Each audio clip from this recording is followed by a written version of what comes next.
My name is Jenny Savari of YPO Chicagoland. I'd like to welcome you to this virtual event, Navigating the New Normal, How to Shape the Future of Your Business in a Time of Seismic Change. This presentation will last approximately 1 hour, and there will be a question and answer session at the end of the call. If you have a question for our moderator and panelists, please submit them using the Q&A feature on your Zoom screen, and we will get to them at the end of the call. Please note that the panel discussion portion of this call is being recorded. It is my pleasure to introduce today's host and moderator, Sharon Epperson. As CNBC's senior personal finance correspondent, Sharon covers the many facets of how people manage, grow, and protect their money for CNBC and CNBC.com. She is also a regular contributor to NBC's Today and NBC Nightly News, as well as Today.com and NBCNews.com. Preparing your finances for the unexpected is another critical and personal aspect of Sharon's reporting. In September 2016, she sustained a ruptured brain aneurysm and nearly lost her life. Since then, Sharon has become a staunch advocate for health and wellness issues, raising awareness about brain aneurysms and funding for research. In September 2018, she and her family established the Sharon Epperson Chair of Research through the Brain Aneurysm Foundation to provide grants for research on early detection and innovation treatments. Sharon, thank you for moderating the discussion today. Thanks so much, Jenny. It's a pleasure for me to be here and to participate in today's discussion. Something you may not know about me is that I love talking to dynamic leaders. And when dynamic leaders are people that I've never met before, I had no idea how they were doing their business, and I really want to find out how they made it work, then I want to come to an organization like YPO to find out how that's happening. And today we have some really dynamic chief executives who are going to tell you a little bit about managing through these really challenging and unprecedented times and making it work and leading their companies to success. So I'm really excited to introduce the panelists, but actually to have them tell you about themselves. And we're going to start with Melissa. Hi, everyone. Thank you, Sharon, and thank you, YPO, for having me today. I'm Melissa Ackerman. I'm the president of Produce Alliance. It's located, our headquarters here in Chicago. Produce Alliance is a national management and procurement company. We manage the entire supply chain from field to fork for customers such as Cheesecake Factory, Tropical Smoothie, Brinker, which is Phillies and Maggiano's. When I'm not at work, I have 3 dynamic boys, all under the age of 8. So I'm busy there as well. I am in the Chicago chapter of YPO, and I joined last fall. So I'm new and have been a member during much of my time during this COVID period. And if you really knew me, you would know that I host a vision board party every year, and it's been for 5 years now, and it has grown from in my house with 10 women to now over 100 women. So you can imagine that their 2020 vision boards, many of them have asked if they could have a mid-year do-over virtually because they don't see many of their things coming true. And I've said, if you look really closely, maybe you would see that some of those things have come true, but maybe in a little bit of a different way. So that is something you may not know about me. Thank you again for having me today. Thanks so much, Melissa. And Jill, the vision board idea sounds fantastic. You have a journey to talk about in terms of your career. That vision board, I wonder what it looked like, when you started your first business and what it looks like today. So I joined YPO all the way back in 1997, the YPO Chicago chapter. And at the time I was the CEO of a nationwide mortgage banking company. I was also a single parent raising 3 small children. And I decided that YPO was so important to me that I made time for it. And I, in fact, got very involved and I became an officer of the chapter. And in 2005, I actually became the first woman of YPO Chicago to become a chapter chair. And I was getting so much out of it in my experience that I got involved internationally at YPO. And I found out there's more than even just your local chapter. And I got involved in some international committees and found myself then getting elected to the international board of YPO. And in 2011, I actually got elected as the international chairman of YPO. First time in history that there was a woman in that position. I'm really grateful for the experience that I had. And I think it was a turning point for the organization at that time. what I'm doing now, I sold my business in 2013, and I'm a certified scaling up business strategic coach. And right now I'm spending a lot of time working with my clients on helping them with their go forward plans. And personally, I added a new title recently to I'm a grandma. So that's a new title for me. Congratulations. Congratulations, Jill. Thanks. And I'm happy to be here. Thank you. Thank you. Rana, I want to turn it over to you, and you have a lot to share about, there's a lot more that goes into running a business than just having the intellect and the skills to do it. There's a lot of emotion to it too, and that's what you do. Can you tell us a little bit about your business and your journey? Absolutely. Hi, everybody. I'm Rana El-Kalyoubi. I'm co-founder and CEO of Affectiva. We are a venture-backed MIT spin-out on a mission to humanize technology, and we basically build algorithms that can read your expressions and map them to a wide range of emotions. Lots of applications, everything from market research and media analytics to automotive to mental health. I'm also the author of a new book called Girl Decoded. So over the past few years, I've been learning about the world of publishing. It's very new to me. I'm a single mom of 2 kids, a 17-year-old and an 11-year-old, and joined YPO's New England chapter last fall. And it's just been a wonderful community of like-minded people and a safe environment to exchange best practices and tips on how to lead, especially through these really challenging times. And I'm just so grateful to be part of this community and encourage, our audience today to consider joining. And in true YPO fashion, if you really knew me, you would know that I'm an avid Zumba dancer. I'm obsessed with Zumba. I've been doing this for years, and now I kind of do some virtual Zumba classes, but I also just ride my bike to the park, and then I put some music on and I just Zumba in the wild. Makes me happy.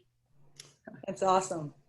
Thank you. To start off our discussion, Melissa, I wanted to begin with you to talk a little bit about what your experience has been like as a female business leader. And I'm also curious for each of you, if that is how you think of yourself, as a female business leader first, or as the business leader in the industry that you're in that is at the top in that particular area. And how do you think of yourself? Do you think of yourself as a female business leader? And what has that experience meant to you? I don't think about myself as a female business leader that often, but then I'll be sitting around a conference room table and notice I'm the only woman in the room. So it's when you have those type of experiences, or when it's really late in a meeting and at night, and you're getting that constant call from your child, and then a FaceTime call, and then this next call, and you're like, oh my gosh, and then like everyone else at the table has everything that's been handled for them. And I'm not saying that's the situation for every male counterpart, but in my business that is. So I think that's when it really hits me. And some of those things that have really hit to the core of the balance issue that I have been a hard thing for me to discuss with the other leaders in my company, especially because my company is a family company. So to talk to my dad, or to my cousin, or to my brother-in-law, or to all those people is a little bit hard, because they just don't, always get it. And they want to leave family to the side a little bit when we walk into the office. So I joined an all women's forum, and that's an option through the Women's Business Network. And they're in Chicago. So it's not even a virtual one, it's a women's one. And that has been like my saving grace, to be able to speak to them about those type of topics that are, always a lot of business things. And we'll get more into like, what are those type of things that we share, but some of those things that are truly an issue that I've had that are not able to be discussed, around the conference table, or those comments that sometimes people say, don't you think you would be better in the home to be doing this? Or when I walk into somewhere and someone assumes that my husband is the person that's going to be, leading the conference. Those are the kind of things that it's nice to have a sounding board for. Yeah. Rana, do you like to be viewed as a female business leader? If other people are seeing you that way, is that the way that you want to be seen? Or what is your thought about being a female business leader and your experience? Yeah, I've I embrace that. It's not the first thing that comes to mind when I think of myself as a leader. I'm in the tech community, and I run an AI company, so there's not a lot of women leaders, especially kind of, anyways, of different ethnic origins, right?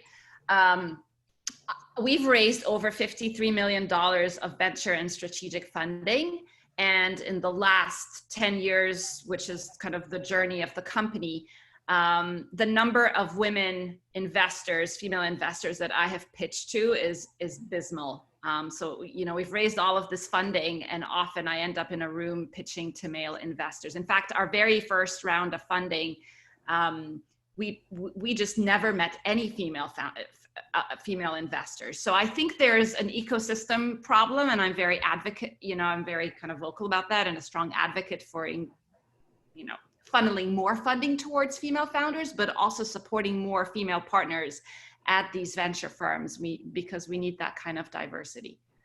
Yeah, I remember looking at another media company many years ago, and I was talking to a female executive there, who said she didn't have any pictures of her family or anything in her office. She never did. It's just that she would never be in the position that she was in if she had shared a lot about her family. That just wasn't something that she did. She didn't want people to see her as the female leader. And Jill, I'm just curious, when you came to YPO, when you started your business, having a women's business network and leadership of women within YPO was not really happening. I mean, you were the first in many ways in the organization, but also I'm assuming in your business as well. How do you view yourself as a female business leader? And was there a time when you didn't want people to look at you that way because you thought it could be something that would be seen as a negative, perhaps? Yeah, so I mean, YPO has really come a long way. I mean, as I said, I started in 1997.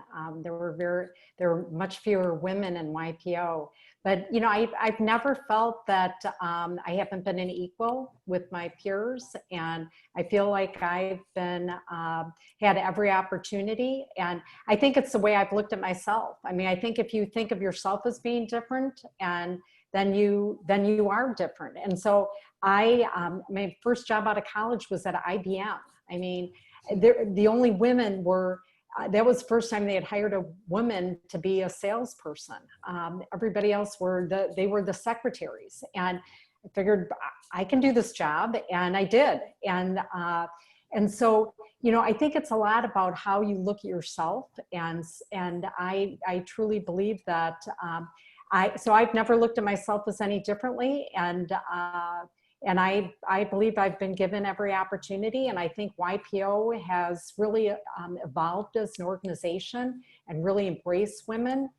And again, when I became international chairman, I had so many people, and obviously, women were excited, but men were really excited. They were excited to go home and tell their daughters that the organization they belonged to now had a woman as chairman.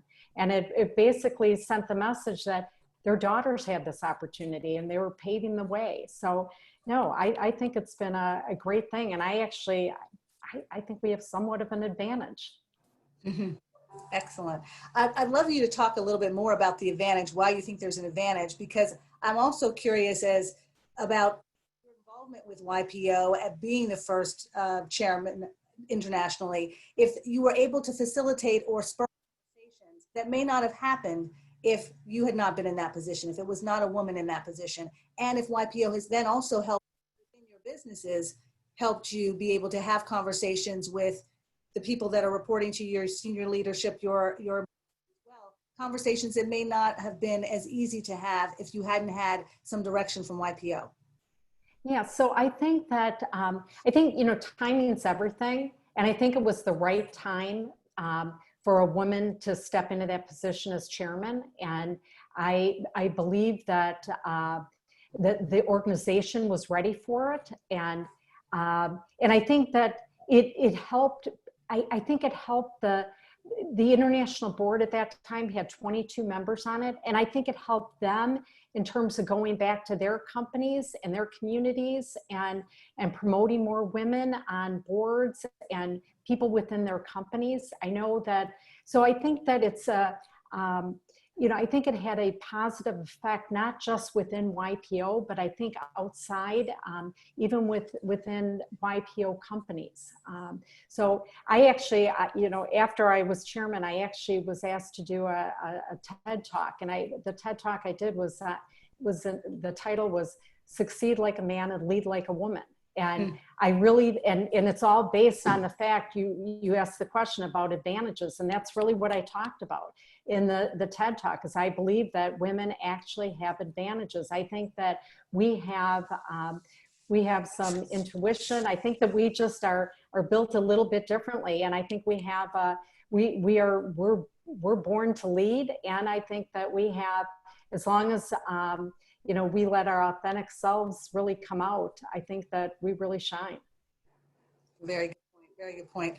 Ron, I saw you shaking your head. I have another question for you. I don't know if you wanted to comment on that as well, but my question is, what I have seen as a journalist over the last 3 months is so much more attention from companies, and frankly, I'm getting from companies about being more aware of your mental health, of making it part of not just a soft skill that do you have, you know, what is your well-being in terms of your mental well-being and your emotional well-being, but making it a critical skill and initiative among companies to make sure people are understanding this is important to us. We want to make sure you're okay. So in looking at the past 90 days and how business has changed and how your business may have changed, do you find that what you're doing now is more important than ever? Can you talk a little bit about the transformation for your business over the last 90 days? Yeah, absolutely. And I want to start by building on what Jill was saying. I really do believe that there is more opportunity and space for a different type of leadership. You can call it female leadership, but it's not necessarily just restricted to females, of course. The way I like to think about it is lead with empathy, because we absolutely need that in this time and age especially. But then pair it with clear decision making and assertiveness in how you lead. So it's this idea of empathy plus decision making. I found that to be really important, especially in the last 90 days. And you're absolutely right, acknowledging that people are going through challenging times. You can't really tell from a Zoom call what's really happening in a person's life. So you have to kind of lead with authenticity and vulnerability. I talk about my family and my kids all the time and how it's challenging. But then I find that people reciprocate. It gives permission for people to share openly. And mental health is a key component of that. And self-care is a key component of that. So I block on my calendar clear spots when I'm out, you know, on a bike ride or doing my Zumba classes. And I think, again, that kind of sets an example for the rest of the company that we work hard, but we need to prioritize time for taking care of our physical well-being, but our mental well-being as well. We have Wednesday Wellness, which is a time where we can come together and talk about what does burnout look like in a virtual universe, because it's kind of hard. What is Zoom fatigue? How can we combat that? How can we support each other? We do donuts, which is kind of really interesting, virtual donuts, where we get teamed up with people who we wouldn't ordinarily be in meetings with all day long. And it's an opportunity to connect, you know, replicate running into people, you know, in the kitchen, in the office kitchen, which you can't do obviously virtually. That's a great idea. Yeah, so we try to do stuff to just encourage kind of a human connection, which is what I think most of us are craving. Yep. Yeah, definitely. Is there anything in particular in terms of not just your employees, but how you're actually executing your business for customers, for your clients, that is different now? I think there's a lot of interest so we're in the business of capturing people's emotional engagement, especially in virtual environments. So it's opened up a lot of business in telemedicine, virtual conferencing, live streaming events when you can't see your audience. So I see it, you know, as a chance for us to really innovate and propel the company forward. Melissa, what about you? How has your business changed over the last 90 days, and how has your work life changed over that time period as well? So as you can imagine, being in the food service industry, when the world stopped, you know, in our world 120 days ago, we had to, you know, pivot completely. So, you know, produce stopped going into restaurants and airports and all of that stuff. And we started to figure out what we could do, because you saw in the the backups at the food pantries and all of those different things. So our company, we have a charitable arm, the Produce Alliance Foundation. We started working with our network of distributors, which is 70 plus distributors, and working with our growers, and started making produce boxes. And I was working at first to just work with government agencies. And when I started talking to the People Action Network within YPO, they said, why don't you get like a GoFundMe to start it and see if you can get boxes to go to frontline workers. So with the ideas and the brainstorming and the networking that happened through YPO, we were able to push this initiative quickly. And with my already, network of distributors and everything, we were able to get we're at like a $400,000 that we've raised, and we've got in 18 states and, hundreds of thousands of boxes to, different people. And we've been able to build and to keep literally an entire supply chain going, because we also were able to do proof of concept that was able to move into other government programs. So there were more things from that. There's been PPE that was able to transfer because of connections and using our supply chain and different things like that. But I think that we, in many situations, there was a lot of hopelessness in an area where literally every restaurant that whoever would think that we could have our restaurants closed across the country.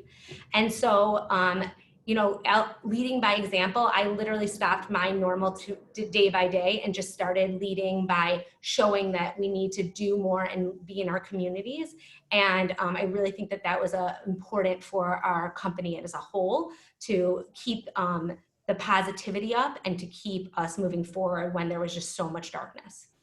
That's what I wanted to ask you. Why is that more than just doing good? Why was that, taking that approach, good for your business long term? It was good for our business long term because we might have a whole new model now of direct to consumer that we were not doing before. We also might have a new way of getting things with government aid to, instead of doing some of the regular business that we were doing, there's a whole new line of business now called Farmers to Food Box, Farmers to Family program that might be a whole new area. And it also just opened us up to speaking to so many different news outlets and reporters and things of that nature that we hadn't done before. So I think that in total, it's been a very difficult time period, but it made us stronger as a company because we know now what we need to do to survive. And it also, there's those accounts that are so big to you that you're almost scared, like what would happen if you lose them? Well, we know now what it feels like to not have those clients, and we know what it feels like to have, to hit, in our opinion, like the lowest percentage, to be at, 30% of your business, 20% of your business, and what you need to do to be, sorry, I get very emotional, but what you need to do to try to combat that. So, and we're still trying, to do different things to try to help people, because at the end of the day, that's really where we see these still communities that are, in dire need of produce, and growers that are calling me daily saying, please help us get our produce to these end customers or to these people, because we have nowhere to put it, because we normally bring it to the schools. We normally bring it to these other places. And anyways, I could go on and on. But no, it's excellent. No, thank you so much for sharing that. Jill, I want to flip it a little bit, Mike, this question to you, and ask you what you're hearing in terms of the people that you're coaching and consulting with as the biggest issues that they're calling you as they're grappling with over the last 3 or 4 months. What has been kind of the overarching theme that people have presented to you as what's been impacting their business, and how do they deal with it? Yeah, so, it's kind of gone in stages. And it's so interesting what Rana said about when you asked the question about mental health, because one of the things that I repeatedly have asked them about is, what are you doing for self-care? I've asked the CEOs, I've asked their key people on the leadership team, because that's really important. But, the issues are, in the beginning, and I look at it as, as really stages was everybody was in the defense mode. I mean, it was just whether you've got to get people working from home, you've got to just figure out if you were shut down immediately, if things were, whatever the case may be, whether they were then an essential business, and moving from defense into a kind of a reset mode. And what does it look like? And trying to stabilize things, but quickly trying to get into that offense. And it's very hard to get there. And that's where I've really worked with them on trying to get into that mode, because you get stuck and it's, you keep getting pulled back, and there's, new roadblocks that keep coming up. And so that's probably the quicker that you can somehow get your mindset in your team thinking, whether, it's been kind of overused, but, a pivot, or they just, and really getting the CEOs, because the leader is everything. Everybody looks at that CEO, and it's the toughest position to be in right now, because, you've got to be the one communicating, you've got to be, keeping where's the vision, where things are going. You've got to take what you have and be able to not only with your employees, but with your customers. And you want to be honest and transparent, but you also need to be positive. And so that's probably been where I've spent a lot of one-on-one time with the CEOs, and just trying to help them through it. With the mortgage company, I went through the 9/11, I went through the recession, and, I learned a lot from that. And so that's really what a lot of it has been.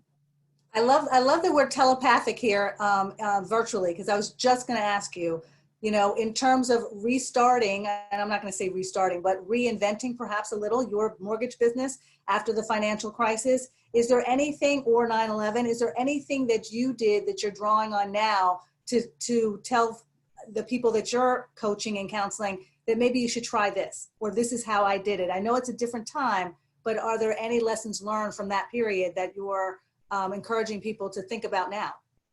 Well, first, as a leader, you can't hide. Don't hide. That's the worst thing that you can do. You've got to be out in front, and you've got to be, you've got to be honest. You've got to be vulnerable. You've got to be, you need to tell it like it is. And you don't, but yet you've got to be, positive that this is where we're going. And, people are looking to you to come up with that, moving you from that defense to that offense. But, the one thing that we had that was probably, you didn't know what was coming. You thought this was it. And then there was the next thing that happened. When I think about kind of the recession, and we had investors that, every day was something. We had new programs that were disappearing and policy changes. And what I learned from that is you take what you have. You don't focus on what you don't have. And so you take what you have and you just keep working with that. And it's amazing. And sometimes simplicity, sometimes you can make things even better. And we did. So we never really had yes, we had to turn some corners and just keep dodging things, but you know what? Keep your eyes going forward. And that's really, that's what I learned, and that's what I'm trying to help others to do.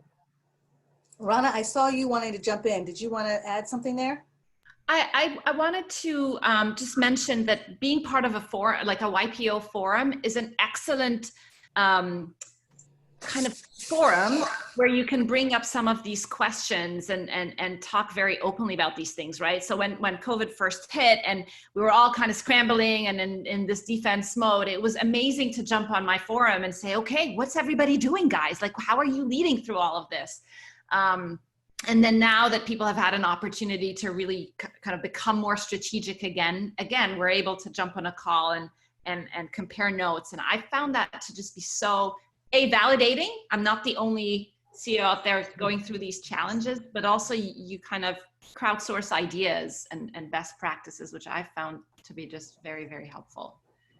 What stage are you at right now, Rana, with your business in terms of resetting, rebuilding, reopening? How do you describe it even to your employees and your customers? We're lucky in that we're able to work primarily from home because we're a software company, so we can just code from home. Some parts of our business have slowed down, but our ability to execute hasn't. And again, it all starts with the leaders. So my message is like, okay, guys, this is like, it might be some hard times, but we're going to continue to execute and meet our milestones. We're going to forge ahead. I've been very transparent about where we are with fundraising and you know, our runway basically to the team. I think that's really important.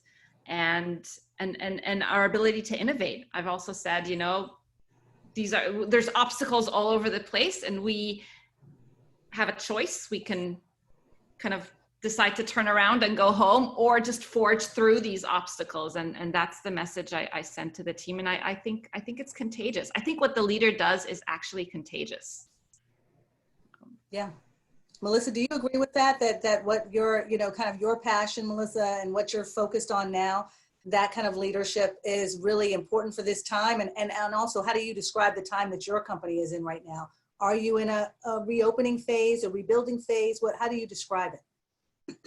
Yeah, I mean, I think that definitely is important. And I think that that's been, it's also important, not just top down, I think, but also just like like each team lead, each manager, like, you know, we tried at the beginning to have company-wide Zooms. Then we tried to have group Zooms. Like we keep trying to reinvent how we're doing it. We're in several states and then our business is national. So our phases continuously change.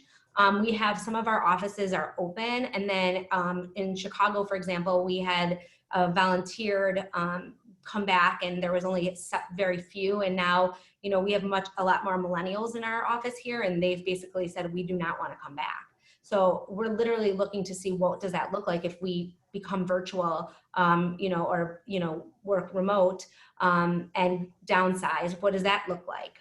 So we continuously are looking at all different parts of our business, what needs to be in the office. Accounting, does that need to be in the office? We do central billing, does that need to be in the office? So there's been a lot of different evaluations. But I think it's also given an opportunity for people in the company to really shine as leaders because there's not been as much micromanaging. I've said that a lot. Like sometimes we get too in the weeds and we don't get to be over, you know, letting people really shine as leaders. And this has given the opportunity for people to shine. And I think that's one of the, you know, the bright spots that we've seen through this period. And I really tried to focus on finding those bright spots because I do think there's been, you know, some really good ones throughout this, and that helps with, you know, figuring out how to move forward. Yeah. How much is the planning of the different stages of where you're going to be for your business dependent on what governors are doing in terms of if people are able to eat at a restaurant or eat outside or, you know, wherever your end user may be in pre-COVID-19 times? How much is kind of the government influence in terms of what you're deciding, so that, I guess I'm asking that so that your plan may not really be your own. It's kind of contingent on what other states are doing as well. Yeah, I mean, my company's plan is not as different than our distributors, that we're all essential. And those are, you know, changing, like, you know, Florida changed a little bit. And so the numbers are changing on usage and all of that stuff. So that's completely government, the governors, and then all the way down to the city.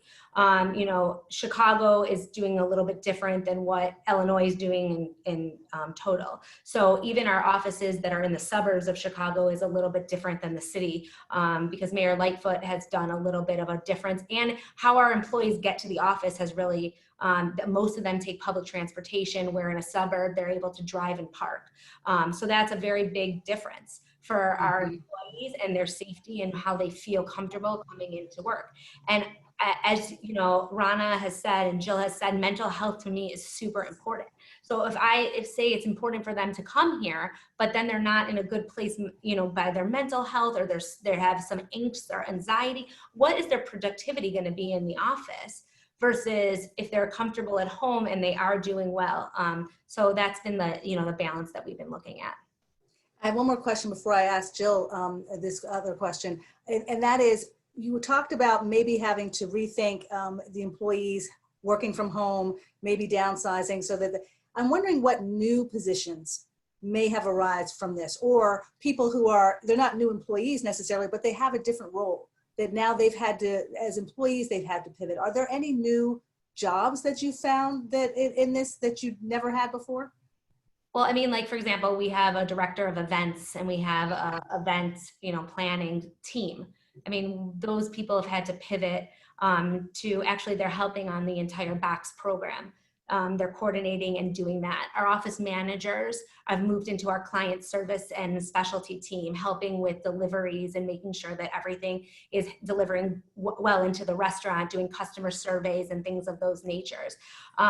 We had an analyst for business that has moved into our proposal center. So we've had to shift what people's jobs are, not really bringing on new roles, but we've tried to keep the team that we have and put them into roles that will be really effective for the company instead of downsizing the number.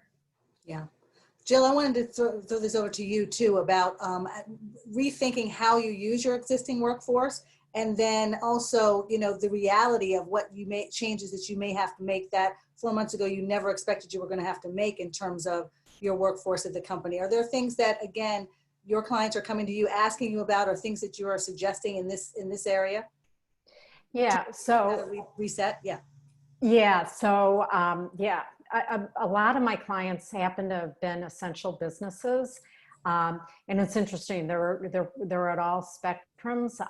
Some are actually thriving and have found opportunities throughout this period. So it's, and adding people, I mean, it's just that we're kind of all over the board, but it's been a real rethinking. And, I think one of the, it's forced, I think it's forced everybody to be sharper decision makers. And I think that that's a really good thing, is that I think whether it's decisions to stop doing things, start doing things, I think that it's made people believe that they can do things that they didn't think they could do in that period of time.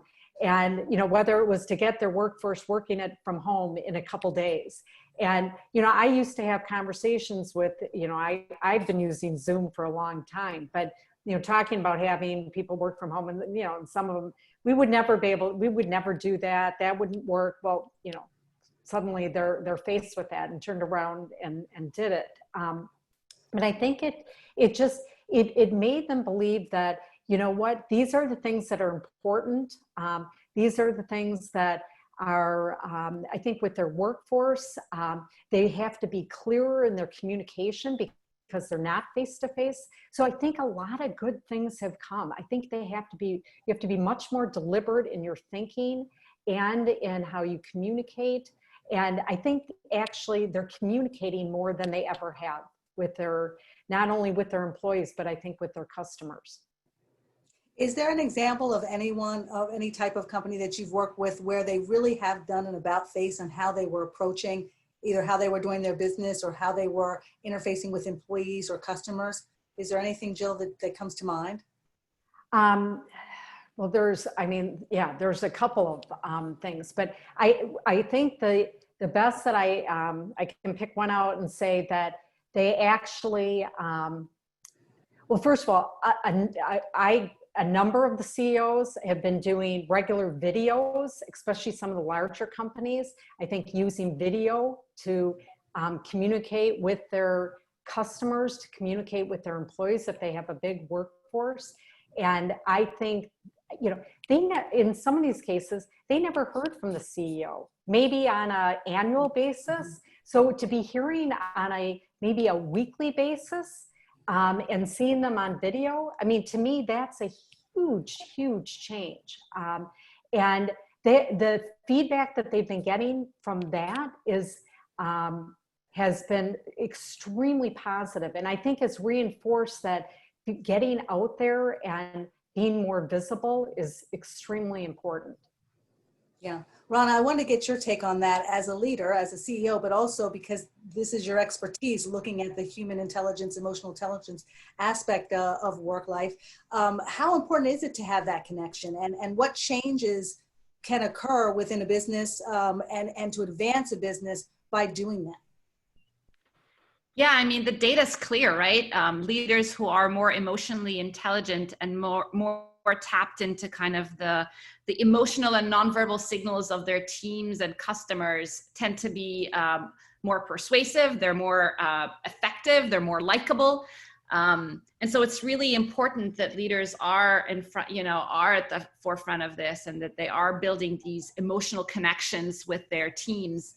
And the emotional connections can take many forms. It could be one-to-many. It could be one-on-one. It could also be like listening, right? Like capturing these nonverbal signals to get a sense of engagement, stress, anxiety. So I think that's really important, because kind of emotions sit at the core of everything we do, of all the decisions we make. It sits at the core of how we build trust. And loyalty. So it's really, really critical. At this time when emotions have been so high because of the pandemic, and now the incredible social unrest that we're seeing in this country and around the world, actually, in light of what's happened in this country, how do you as a leader talk about that or engage in that conversation with your leadership team, with your employees, and also with YPO, with your peers, to kind of figure out how to talk about it? What has been your strategy, Rana? Yeah, I would say number one, be there, like have the conversations, and they're tough, but it's important that we come to it with a certain amount of humility. For us, we really care about diversity and inclusion, not just because it's the right thing to do, but it's a business imperative for our technology. It's really important for our technology to work, and that it's not biased against any particular subpopulation, especially women of color. There's been some kind of cases of similar technologies that are biased in that way. So we've been having these conversations very openly. There's a certain amount of willingness to learn and listen, but also take action. And I believe that you can start with your own little universe. And if enough of us do a little thing in our own little universe, it's going to have a ripple effect. So we've been having a lot of conversations, both at the company, but also the YPO community has been amazing in terms of having these tough conversations. Yeah. Melissa, your universe is very broad, looking at from farmers to restaurants to end users to now the community that you're going out and you're reaching. How are you having conversations or addressing this pandemic to social unrest time that we're going through, that has made it so very difficult for so many people at every level of that touches your company? So, I mean, we've done a few things, but this is one of the things that I've been discussing internally with my forum, like what to do better, because we haven't found the best way to communicate even as a whole company right now. So to talk about something that the conversations need to happen, but we haven't had them. So our company recognized Juneteenth and gave a day off. And we also didn't have Martin Luther King birthday as a holiday within our company. So those 2 days had it along with a letter from me recognizing the social justice movement and putting that forward. But one of the things that I've been talking to my forum about is putting out bigger ideas that I've heard from. I also have a group of moms that I take the Metro with. We call ourselves the Metro Mamas. And we have like a text group that we continue to do. And they've talked about things in their companies where you can call into like a phone line and different professors are talking. Some of my largest customers, I've been talking to them to asking them for ideas of what to do. So I've been talking at the customer level of what they're doing within their companies, and they've been sending me things. And then finally, our company powers a working mom online community called the Chaotic Commute that's run by a bunch of people within the company, our marketing team, and a few of the moms. When I came back from my third child on maternity leave, there was 8 other women in my office that were either pregnant or coming back from maternity leave. So we started this a few years ago. So on there, like we have a takeover from an African-American mom tomorrow that's going to be talking about how to talk to your children, what to do. So through that, online media. We've been doing different articles and things of that nature, but we still need to do more as a company. And that's something that I have been trying to work through with, our HR and, trying to think of more ideas through my forum. Mm-hmm. Jill, this is an issue that is affecting every company, every person, but many people are really, really at a loss of how to address it, from the CEO level to the senior leadership team to employees speaking to one another. What are your suggestions to your clients about how to deal with this and how to address it with the team, with the company? Yeah, so going back to when I was running the mortgage company, this was a topic that before it was even a topic, it was really important to me.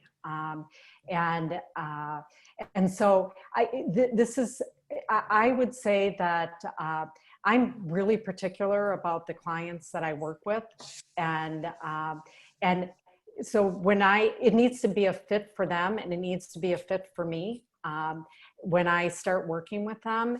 And I would say I can't say I ask a direct question, but diversity and inclusion and how they treat people and their culture and what they stand for, I assess that before going in. And because I'm going to be working very closely with them.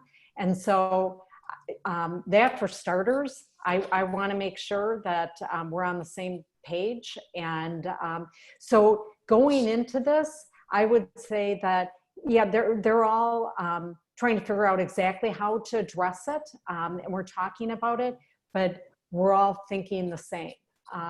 So I'm not dealing with anybody that is thinking differently, which I'm really happy about, because for me, that would be a fundamental, I have some difficulty with that.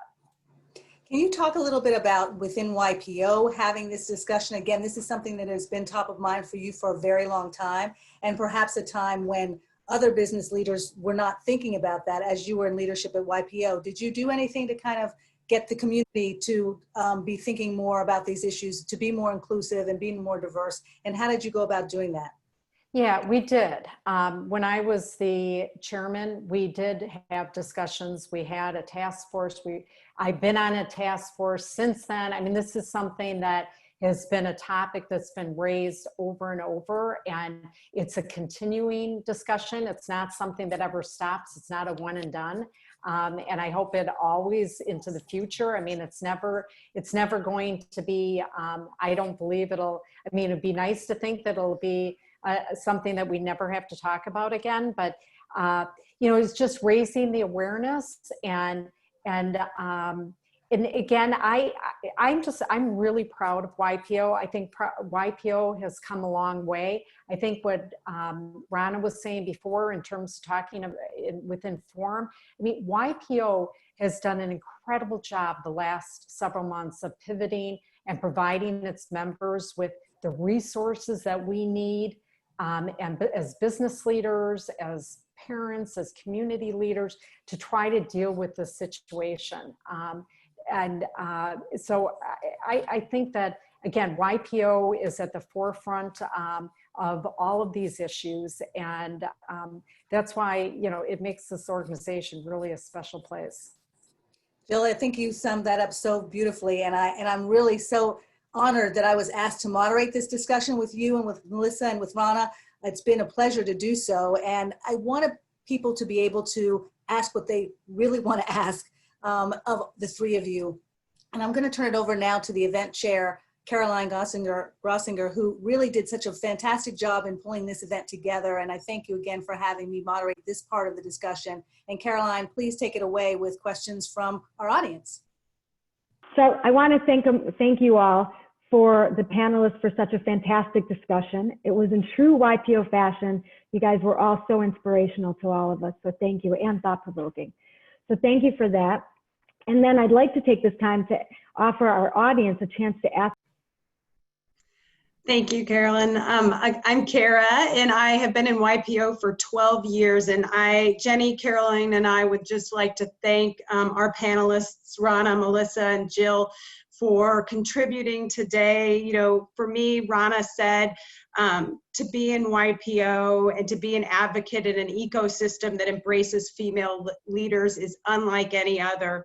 You know, Melissa said being new to YPO in the last year has been such a huge value in navigating these unprecedented times, have a place with peers to communicate confidentially and to help her manage and balance life, work together and drive a vision, not only for herself, but to help others as well. And Jill said, YPO is a place to shine and provide a place to share openly, authentically, and confidentiality. I've been part of YPO for many years, since 2012. I am lucky to be our YPO Mid-America regional membership officer. And for me, today was just another example of the impact YPO can have as a leader. You know, creating new growth models, developing ways to move quickly, pivot when it's necessary, and evaluate your runway. YPO is there for you. To validate and crowdsource ideas and use resources. I mean, this unprecedented time has, as many of them have said today, have given us the resources in order to really be able to manage the waves that have been throughout these last few months and face times today and pivot. It's also a place where we can self-reflect. I think we have a place where we can be confidential and, as Jill said, authentic, and it allows us to self-reflect, as Rana said, self-care, and balance. These are all things that I value immensely from YPO. I cannot tell you how much I use these every day. And for me, personally, I think someone said it, friendships, long-term friendships. And my kids, having been able to place them in YPO leadership programs, to meet other YPOers that they're Snapchatting with and will have a network for the rest of their lives. You just can't get that anywhere else. You know, Sharon, thank you so much for leading this moderation today. You're incredible. These YPO leaders in front of us are very dynamic. And for me, if you knew me, you'd know that I'm an avid Pelotoner and I'm trying to get to my 300th ride by my 50th birthday next year. So thank you everyone for being here. And again, on behalf of Jenny, Caroline, and I, we hope that you'll learn more about YPO. And on your screen today, you'll see join YPO at ypo.org. If you have any more questions, thank you so much, everybody.